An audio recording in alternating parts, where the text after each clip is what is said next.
So I'm Jo Grew. I think I'm going to say it, the first Joint Route Strategy Director for the industry. So that's for Great Western Railways and for Network Rail, and I report into both executive teams for the Great Western patch. So that's really exciting.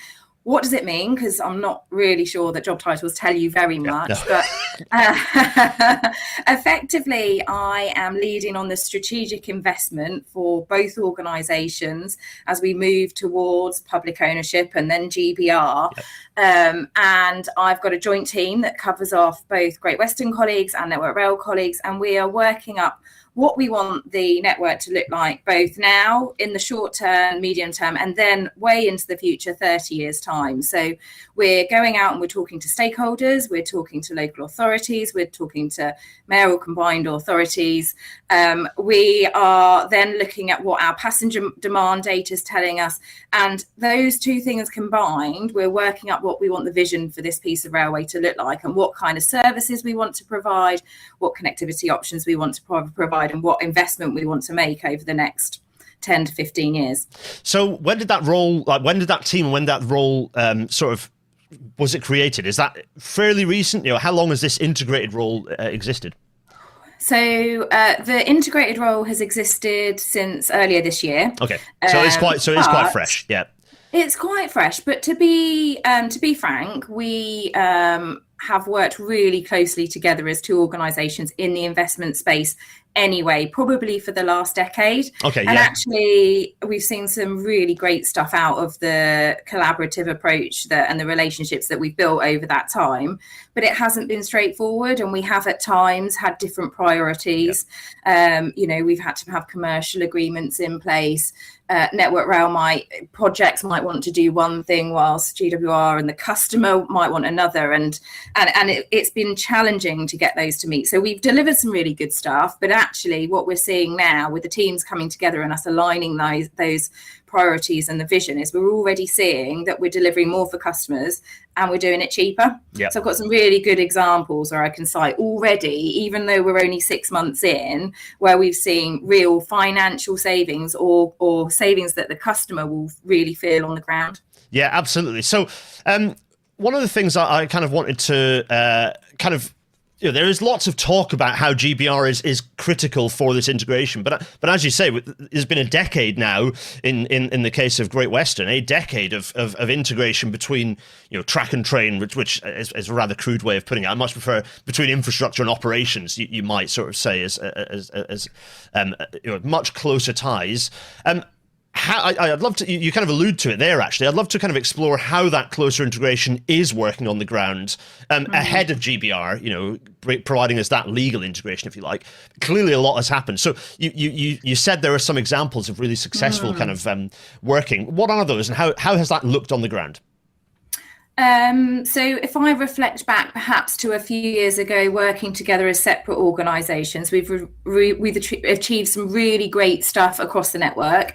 I could talk about station improvements at Newbury, for example. It is my home station, so it is close to my heart, but it is also on the patch and it's really relevant. And actually what we've done there is completely redesigned the forecourt, the station, the facilities that we offer to customers, but we've done it with the local authority. We've secured funding, third-party funding to be able to do that.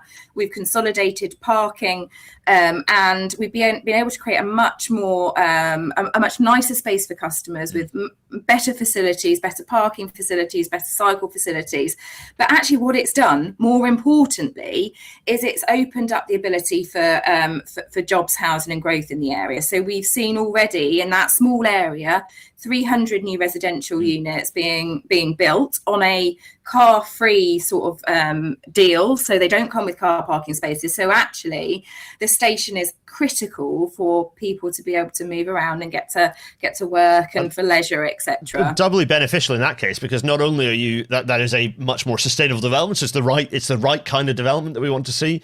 Also, it's a revenue. It's almost a guaranteed revenue stream. You're building your revenue stream. This is something that, as a railway, we were quite good at in 100 years ago, or a little more than that. With particularly the Metropolitan Railway was very good at understanding that actually you build your market, you build the houses, you sell off the land to build the houses around the station, you create yourself a market for your railway. So yeah, it's almost like we're relearning some of those skills. Yeah, so Newbury is a really interesting example of that. What about reacting to things not going well? So when there's been disruption, have you found that is because that's a collaboration that has been happening, that close working has happened across the country actually in the last decade, but how has that manifested? As obviously you're looking at the strategic side, but you are, those discussions about the more responsive, reactive stuff, you'll be seeing some of that in action as well. Definitely, and I'd probably refer to a recent project, actually. I'd probably refer to the Oxford project, which has been in the press loads over the last year and a half, and not for good reason. And unfortunately, the way that the project's progressed and the amount of time we've had the road closed for local residents has been really, really very challenging. But with the teams coming together, what we were able to achieve earlier this year was a blockade of the railway line, and we did some really innovative stuff over that time. So firstly, it was easy to agree as an industry rather than batting it back and forth for very many months. But we put in place some quite innovative solutions to be able to get people around the network still. And we brought in a bridge which we laid over the tracks, which allowed non-railway people to use the station as a crossing point because they weren't able to use the road. We had both teams on site there working with customers, giving the same message, and treating the customers with the same respect and the way that you'd want customers to be dealt with in those circumstances, which it is quite challenging. And actually we got through that blockade in a really, really positive place. And now we're working towards Botley Road, which is the big one, which has been in the press quite a lot, reopening this August, and the two teams are absolutely delivering that customer experience with one voice and in one way and in one style. And we just moved a lot of that friction out of it. Yeah, absolutely. It's absolutely crucial.